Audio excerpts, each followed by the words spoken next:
Kung tayo sumusunod sa Kanya, we may lose everything. But for as long as God is with us, that's more than enough to start all over again. Because God is everything. Mawawala ang biyaya, pero hindi siya na pinagmumulan ng biyaya. Marami pang biyaya. Ito sana ang hilingin nating biyaya sa ating banal na misa, ha?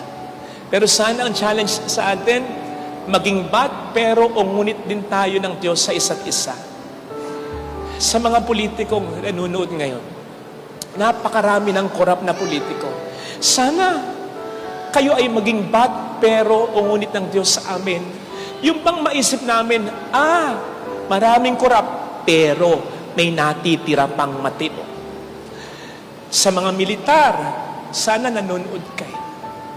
Sa mga pulis, ang daming gustong magpabagsak ngayon ng gobyerno. Dahil may mga sari-sariling mga hangarin. Sana wag kayong padala. Sana kayo ay magsabi sa amin, oo, maraming nagnanais pabagsakin ngayon ng gobyerno. Pero ngunit wag kayong mag-alala. Hindi kami padadala sa kanila. Wala tayong kinakampihan dito. Lahat dapat managot. Lahat dapat parusahan. Pero sa tamang proseso. Kayong mag-alala. Makaligtas man yung iba ngayon, weather lang yan. Ang mahirap, paligtasin natin yung mga may kasalanan ngayon. Tapos sila ang magkaroon ng kapangyarihan kinabukasan dahil pababagsakin ng gobyerno ngayon. Kayong mag-alala. Kung mga makasalanan din yung nakaupo ngayon, darating at darating ang panahon, lilitisin din sila. Basta, wag tayong dalos-dalos sa desisyon.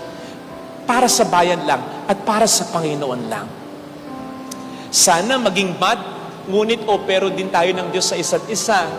Yung bang may kakilala ka, may kapitbahay kang nakukulta na, walang pang paggamot, masyadong matindi ang problema, yung iparamdam mo sa Kanya, mabuti pa rin ng Diyos. Kahit konti lang yung maitulong mo sa Kanya.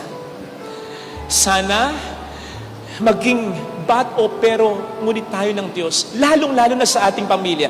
Yung kahit magloko yung asawa mo, yung kahit irresponsable yung asawa mo, maisip ng mga anak mo, bakit ganun si tatay? Bakit ganun si nanay?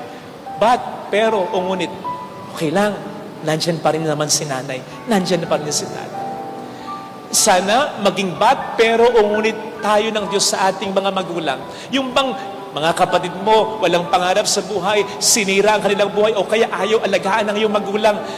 Masabi mo sa iyong mga magulang, wag po kayong mag-alala. Maaring ganyan ng mga kapatid ko. Pero ngunit, hindi po ako tutulad sa kanila. Sana maging pero ngunit tayo ng Diyos sa isa't isa. And when that happens, mas sinisigurado ko po sa inyo, mas dudugtungan ng pero ngunit ng Diyos ang ating buhay. Ito sana ang hilingin nating biyaya sa ating banal na pagdiriwang.